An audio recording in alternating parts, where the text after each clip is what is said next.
വയനാട് ദുരന്തം നടന്നതിന്റെ തൊട്ടടുത്ത ദിവസം കേന്ദ്രം ഒരു കരട് വിജ്ഞാപനം പുറപ്പെടുവിച്ചിട്ടുണ്ടായിരുന്നു.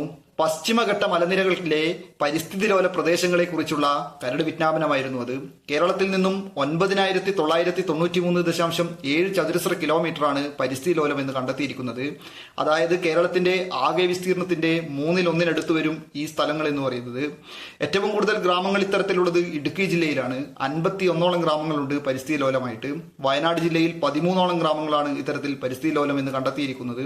ഏറ്റവും കുറവ് ഗ്രാമങ്ങളുള്ളത് തൃശൂർ ജില്ലയിലാണ്, 2 ഗ്രാമങ്ങൾ. അതോടൊപ്പം തന്നെ കണ്ണൂർ ജില്ലയിൽ 3 ഗ്രാമങ്ങളും കോട്ടയം ജില്ലയിൽ 4 ഗ്രാമങ്ങളും പരിസ്ഥിതി ലോലമാണ് എന്നാണ് കണ്ടെത്തിയിരിക്കുന്നത്. എന്നാൽ ആലപ്പുഴ ജില്ലയിലും കാസർഗോഡ് ജില്ലയിലും ഇത്തരത്തിൽ പരിസ്ഥിതി ലോല മേഖലകളില്ല എന്നാണ് കരട് വിജ്ഞാപനത്തിനകത്ത് പറയുന്നത്. കരട് വിജ്ഞാപനം പ്രകാരം ഇത് പരിസ്ഥിതി ലോല മേഖലയാണ് എന്ന് ഉറപ്പിച്ചു കഴിഞ്ഞാൽ അവിടെ നിയന്ത്രണങ്ങൾ ഉണ്ടാവും. എന്താവും ഭാവിയിൽ വരാൻ പോകുന്നത് നമുക്ക് നോക്കാം. എല്ലാവർക്കും ഒരിക്കൽ കൂടി നമസ്കാരം.